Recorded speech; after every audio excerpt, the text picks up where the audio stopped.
Kita sering dengar ya cerita-cerita tentang nabi-nabi. Ada nabi yang membunuh anak kecil, ada nabi yang bisa masuk ke dalam api dan lain sebagainya itu. Itu dongeng apa sejarah sih? Waduh. Jadinya kalau aku menyimpulkannya itu dongeng. Karena kisah kalau gitu ya. Kisah. Yang bisa Aku menyimpulkannya itu dongeng. Karena kisah kalau gitu ya. Kisah. Yang bisa Bismillahirrahmanirrahim. Assalamualaikum warahmatullahi wabarakatuh.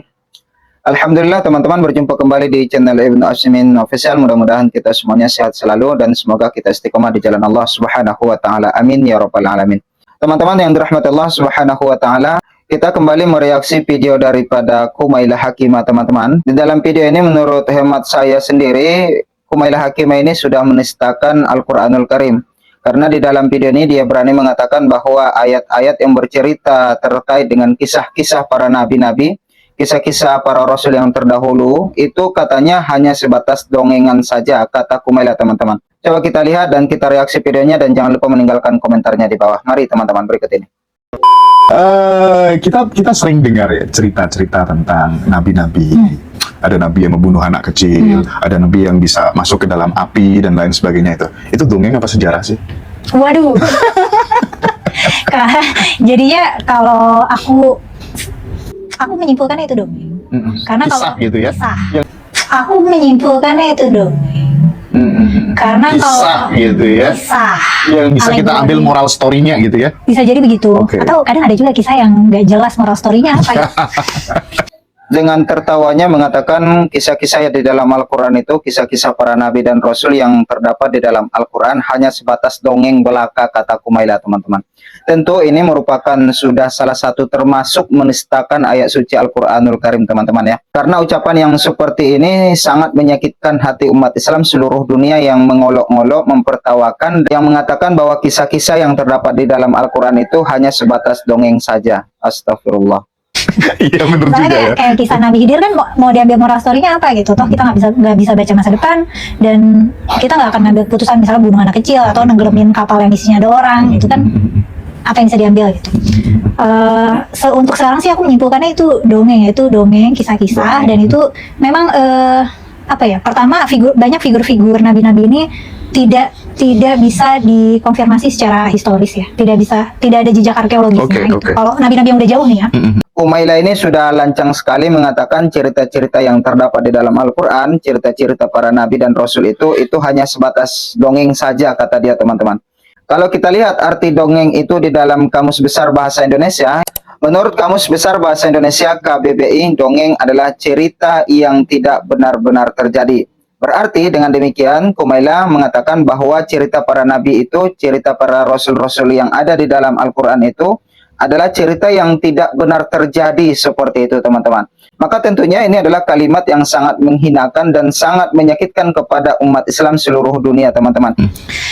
Udah gitu tambah lagi kisah-kisahnya kan kayak legenda gitu ya. Mujizat-mujizat ini kan terlalu ajaib, melawan hukum alam, yang mana Melawan hukum alam. yang namanya melawan hukum alam tuh nggak bisa. Kalau ada hal yang kita sebut melawan hukum alam, itu berarti sesuai hukum alam, karena bisa terjadi gitu. Iya. Astagfirullahaladzim. Mukjizat juga dinistakan teman-teman ya. Bagi dia itu tidak ada karena berlawanan dengan hukum alam. Lah itu kan mukjizat adalah kemauan dari Allah, pemberian Allah, bukan kemauan dan kehendak para nabi dan rasulnya. Ini gimana nih perempuan ya teman-teman? Sudah jelas-jelas tidak paham dengan mukjizat, malah mengatakan mukjizat itu sudah berlawanan dengan hukum alam yang berlaku. Astagfirullahaladzim. Tentunya mukjizat itu merupakan salah satu kemuliaan yang langsung diberikan Allah kepada salah satu ataupun sosok nabi ataupun rasul yang diutus oleh Allah Subhanahu wa taala sebagai pembuktian atas pembenaran keesaan Allah Subhanahu wa taala, pembenaran atas kekuasaan Allah Subhanahu wa taala. Pemikiran Kumailah ini sudah sangat berbahaya sekali teman-teman. Kita harapkan kepada MUI untuk segera mengambil sikap menindaklanjuti Kumailah ini. Sesuai hukum alam. Iya, berarti itu masih sesuai hukum alam gitu. Nah, sedangkan Sesuai semua yang terjadi hukum itu alam. nggak mungkin, dan ya itu jadinya dongeng sih. Dongeng. Dan kalau misalnya kita Allah Akbar. perhatikan, arc cerita itu selalu sama. Kayak seolah-olah itu adalah jenis storytelling yang populer saat itu. Pasti selalu ada masyarakat yang tersesat atau masyarakat yang bejat. Jadilah diutuslah Nabi untuk berdakwah di situ. Kemudian dakwahnya nggak laku, cuma berhasil mengambil beberapa pengikut. Ngambeklah nabinya, ngadu ke Tuhan. Ya udah, sama Tuhan ambekannya diterima, diazab lah ini yang menolak ajaran Nabi. Begitu lagi sampai ada nabi yang selanjutnya, yang biasanya nabinya itu merupakan anak atau cucunya nabi yang sebelumnya gitu. Kayak seolah-olah ceritanya selalu sama gitu, berakhirnya dengan azab. Allahu Akbar. Tentunya ini tidak bisa dibiarkan pemikiran yang merusak akidah umat Islam. Mengatakan Al-Quran, cerita-cerita para nabi dan rasul yang ada terdapat di dalam Al-Quran itu katanya adalah dongeng belaka, teman-teman. Sebenarnya bagi kita umat Islam tidak merasa heran atas ucapan daripada Kumailah tadi, teman-teman, karena sejak Nabi Muhammad SAW masih di masa Nabi, sudah banyak orang-orang kafir menuduh hal yang semacam itu, mengatakan Al-Quran merupakan sebuah kitab dongeng belaka. Salah satunya Nadhr bin Haris, dia ini merupakan seorang kafir yang sangat gencar sekali menuduh Al-Quran ini hanya sebagai dongengan Nabi semata, teman-teman. Meskipun mereka berusaha menghancurkan Al-Quran dengan kata-kata dongengan di masa Nabi, kita jangan lupa bahwa Umar bin Khattab itu masuk Islam karena kemuliaan kitab suci Al-Quranul Karim. Bahkan Umar mengatakan ini bukan perkataan manusia biasa, ini adalah dari sang pencipta, kata Umar bin Khattab. Jadi sangat jelas bagi kita bahwa Al-Quran bukan kitab dongengan belaka seperti yang dituduhkan oleh Kumailah Hakimah tadi, teman-teman. Baik, untuk kesempatan ini coba kita sama-sama dengarkan bantahan Profesor Maneh Kemali terhadap pernyataan Kumailah Hakimah yang mengatakan Al-Quran hanya cerita dongeng belaka. Mari kita lihat berikut ini, teman-teman. Kalau kita membaca Al-Quran, pasti kita menemukan banyak kisah, cerita. Cerita di sini bukan fiksi. Cerita yang dimaksud Al-Quran itu adalah fakta yang terjadi di masa lampau. Dan semuanya itu merupakan sebuah pelajaran untuk generasi ke depan. Jadi qissah itu fungsinya bukan sekedar cerita, tapi fakta yang dulu terjadi dan bisa kemungkinan terjadi lagi, tapi dalam bentuk yang lain, tokoh-tokoh yang lain, di zaman yang lain. Strategi yang jitu untuk mentransformasi pengetahuan diimbangi dengan gambar. Dan itu memudahkan kita memahami sesuatu dari apa yang disampaikan. Nah, cara seperti ini juga dilakukan oleh Allah Subhanahu wa Ta'ala melalui Al-Quranul Karim. Cuma teks visualnya itu berupa kisah. Jadi kalau kita membaca kisah, itu selalu terbayang di benak kita. Saya mencoba untuk memberikan pengajaran transformasi pengetahuan melalui model yang kedua, yakni apa itu? Visual. Oke. Salah satu tokoh yang dibicarakan di dalam Al-Quranul Karim, misal kalau saya sebut satu surah, namanya surah Al-Anbiya.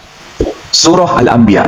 Namanya saja surah Al-Anbiya, yang secara harfiah itu bermakna nabi-nabi itu.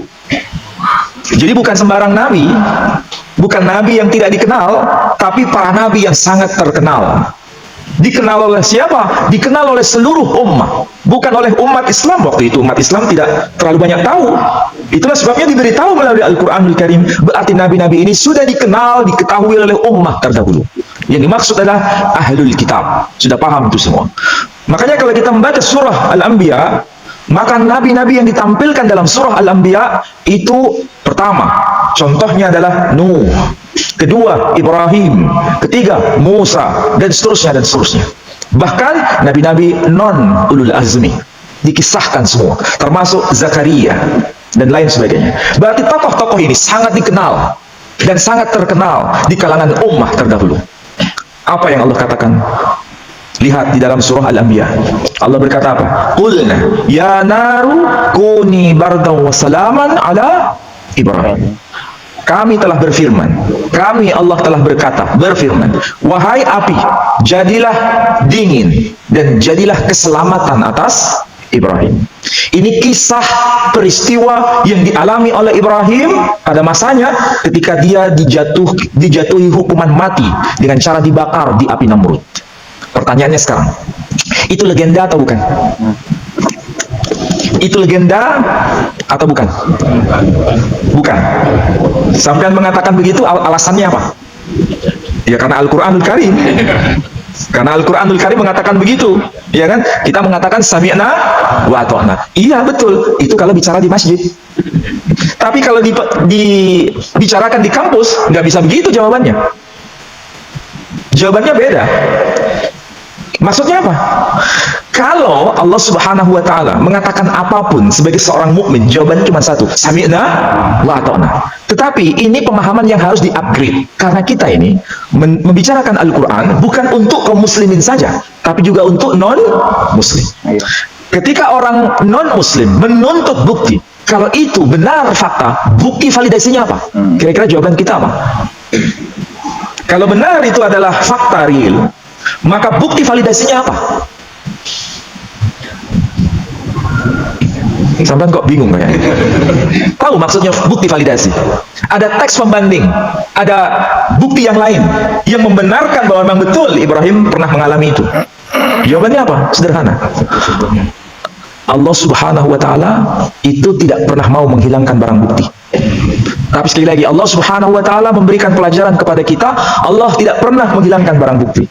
Nah, masalahnya, kalau Allah Subhanahu wa Ta'ala tidak pernah mau menghilangkan barang bukti, bukti apa yang bisa menguatkan bahwa memang yang dikatakan Al-Quran itu benar? Datanya dari mana? Nggak main-main datanya. Data pembandingnya itu nggak main-main. Data pembandingnya itu adalah data yang tertulis pada abad ketiga sebelum Masehi. Padahal Al-Quranul Karim itu diturunkan pada abad keberapa? Abad ke-7 Masehi. Nabi kita lahir tahun 571 Masehi. Menerima wahyu pertama usia 40 tahun. Berarti secara matematika 571 plus 40 sama dengan 611. 611 menerima wahyu pertama. Berarti itu masuk kategori abad ke-7. Beliau meninggal wafat tahun 632. Itu masuk kategori abad ke-7. Berarti Quran selesai tuntas 30 juz itu abad ke-7 Masehi. Masalahnya, bukti validasi yang tadi saya sebut itu abad keberapa? Abad keberapa?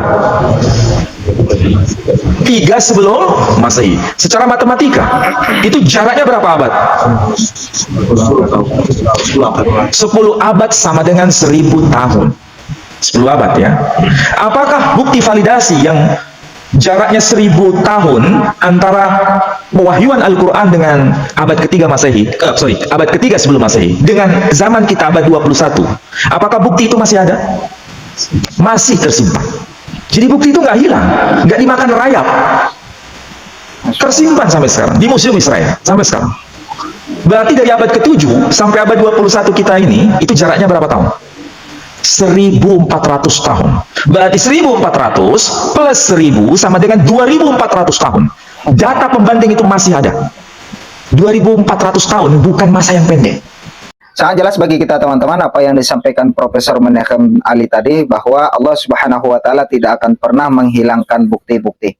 Nah, sebagai penutup teman-teman, saya akan membacakan satu ayat di dalam Al-Quranul Karim, surat Yusuf ayat 111 yang berbunyi, A'udzubillahi minasyaitonirrajim, Bismillahirrahmanirrahim.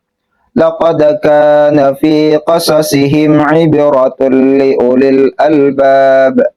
ما كان حديثا يفترى ولكن تصديق الذي بين يديه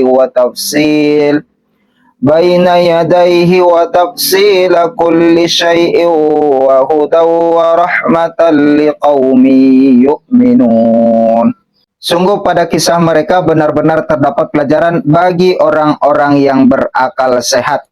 Jadi cerita-cerita yang terdapat di dalam Al-Quran itu hanya diperuntukkan kepada orang-orang yang berakal sehat, teman-teman. Itu petunjuk dari Allah Subhanahu wa Ta'ala. Dan Allah mengatakan Al-Quran itu bukanlah cerita yang dibuat-buat, melainkan merupakan pembenaran kitab-kitab yang sebelumnya, merinci segala sesuatu sebagai petunjuk dan rahmat bagi kaum yang beriman. Jadi sangat jelas bagi kita teman-teman, kisah-kisah yang terdapat di dalam Al-Quranul Karim itu hanya diperuntukkan kepada orang yang berakal sehat, teman-teman. Bagi orang yang tidak waras tentu mereka akan menolak, bahkan mereka akan mengatakan kalau itu hanya sebatas dongengan belaka, teman-teman. Nah, kali ini teman-teman itu saja yang dapat kami sampaikan. Mudah-mudahan video ini bermanfaat untuk kita bersama. Saya ucapkan terima kasih banyak atas kehadiran dan kebersamaan teman-teman semuanya. Mudah-mudahan Allah membalas kebaikan Bapak Ibu semuanya. Amin ya rabbal alamin. Insya Allah kita akan berjumpa di episode berikutnya. Mari bantu channel ini berkembang dengan menekan tombol subscribe-nya, aktifkan loncengnya, dan tinggalkan komentarnya di bawah. Jazakumullah khairal jaza. Wassalamualaikum warahmatullahi wabarakatuh.